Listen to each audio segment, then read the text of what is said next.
welcome back to Cryptid Theory. Turmentic here, and today we are going to be talking about the towers.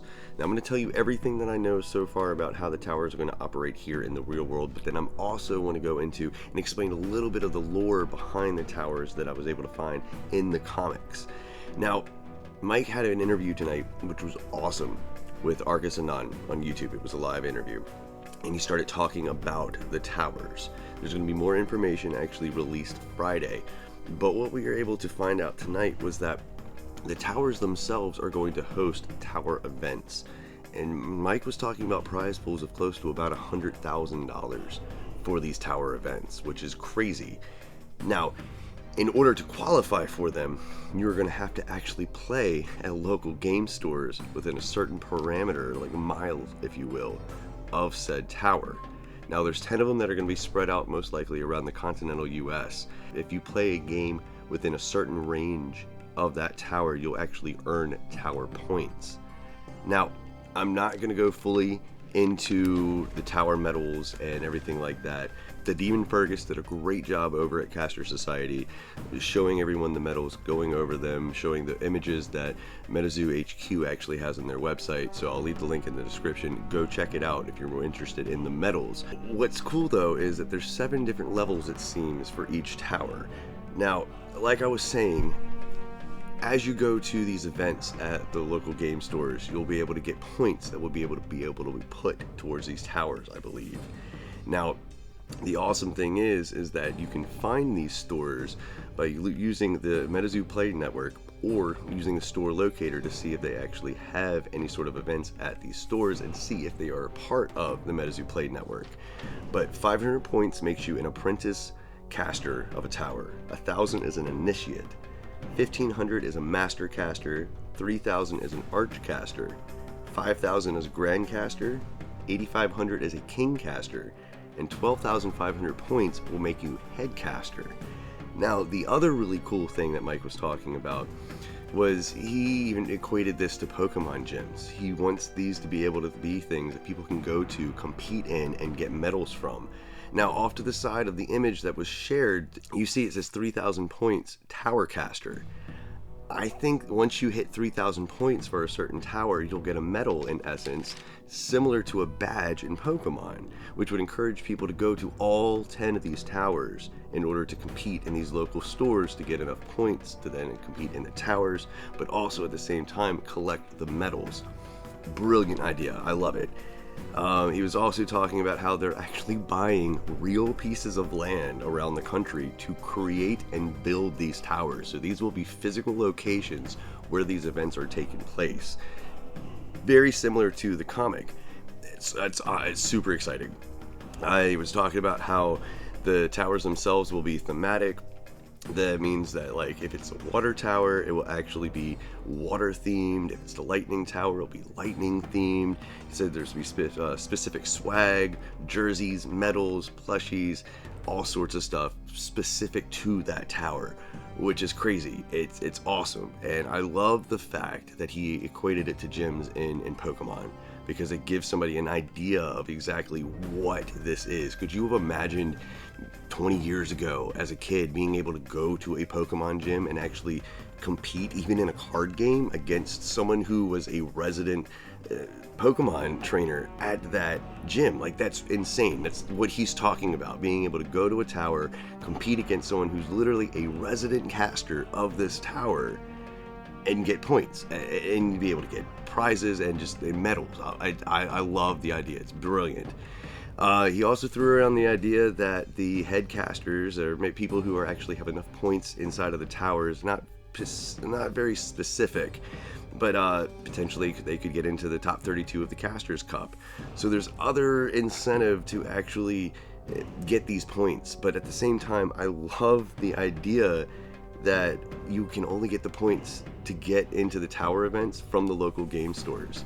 Now, that means that if you want to travel across the country and go to a different region's tower and compete in all of the local game tournaments there in their stores, as far as I'm aware, I think you can, to then compete in that tower event. That's really cool. It gives incentive for people to travel around, see these other stores, but at the same time, it encourages stores to offer more events as well to bring more people to them. And at the same time, he was saying that maybe sometime in 2023, 2024, these tower headcasters, these tower casters could potentially be paid, like a paid team, in essence, if you will. That's the way I interpreted it, going around to different events and stuff. So a lot of really cool stuff. Like I said, more info on that will come out on Friday, but really what we're here for is the lore. And I gotta tell you, there is not much lore about the towers in the comics. The only time they are really mentioned is in chapter 3, and it's Tower Agua Azul. It's a water aura casting tower that's based out of Dayton, Ohio. I know it's everything, like Ohio water. It kind of makes sense if you start thinking actually about the Great Lakes. Now, the crazy thing is though, is I think I might have actually figured out the names of the other ones. I know that Mike can actually speak Portuguese, and if you look, agua is Portuguese for water. So with the 10 different types that we have, the 10 different types of towers that we're going to have: dark, forest, cosmic, earth, flame, frost, light, lightning, spirit, and water, the auras that we use in the game. Now, the only one, like I said, that's actually specifically named is Tower Agua Azul in Dayton, Ohio. But I'm pretty confident that Quimble's, the magical school in Unity City, is probably the cosmic tower, if you will. You have the Rainbow Wizard that actually is there, who's the headcaster of Quimble's. And Sam even mentions in chapter 3, when he first sees the Tower Agua Azul students, that they're dressed very similar to the students at Quimble's. They're just wearing the specific blue color that Tower Agua Azul is known for. So that tells me that I'm pretty sure that Quimble's is the cosmic tower, the rainbow tower, if you will, because of the Rainbow Wizard. The other ones, I can't find anything about the other 8. Now, I'm very interested though, because I think I know the locations of all 10 towers, and the reason I'm making the video now is so I can go back and actually see if I'm right.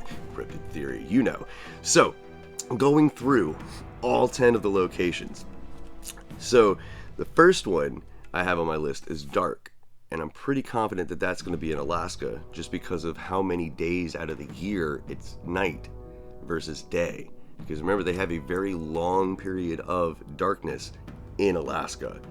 And I know a lot of people are going to think maybe forest and frost, but hold on. Next one is forest. Now, interesting enough, Maine has the most forest in the US. So I'm actually putting the forest tower in Maine.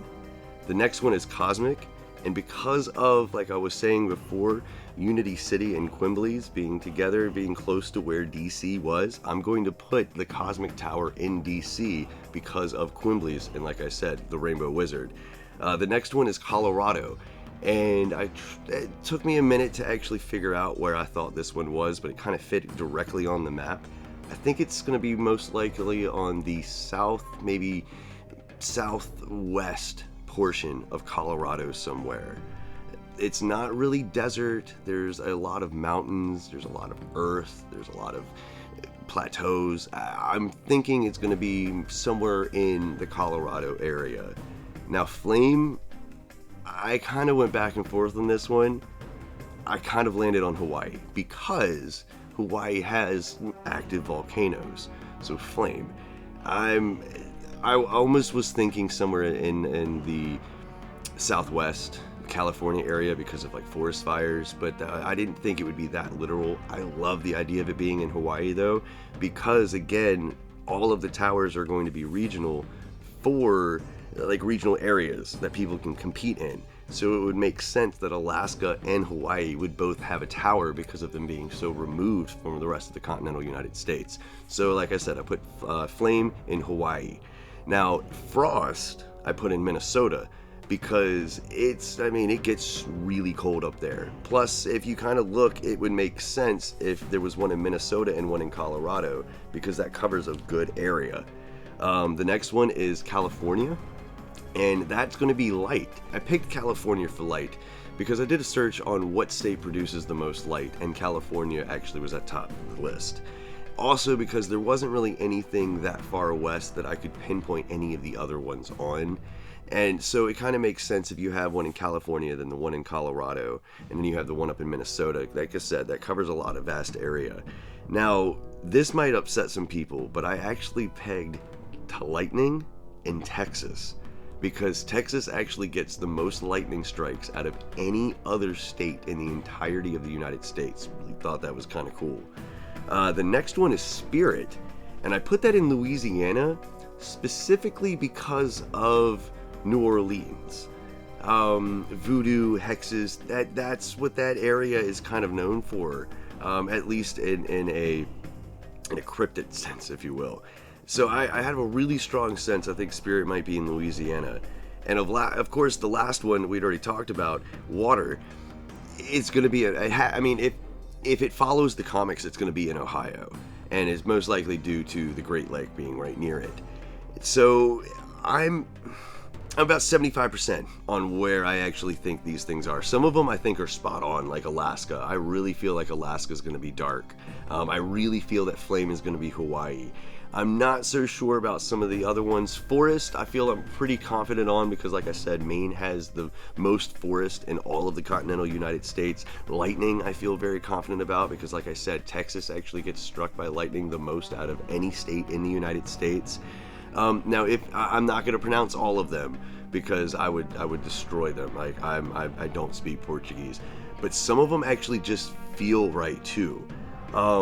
Water, like I said, was Agua. So Agua Azul is the name of that tower. Now, the Earth Tower would be Terra Azul, because Terra is Portuguese for Earth. Forest would be Floresta Azul, because Floresta, you get it? So like some of these just feel right. I'm not sure if all of them are going to be Portuguese based though, but I have a strong feeling that some of them are going to be, just because of Agua. But let me know what you think. I'm very excited about these towers. I'm very excited to actually see more of the lore fleshed out in real life. I think it's super impressive that he's literally buying land to build these things on, so people have a place to meet for these events in between the Casters Cup every year. So well done on that, because it's a brilliant idea. Plus the whole idea of being able to travel around the country and win these medals, in essence, like badges. I love that idea so much. But I know that I promised that the next Cryptid Theory video would actually be where did all the animals go, so I promise you I will get that out later this week. Let me know what your thoughts are though, and I'll see you with the next theory.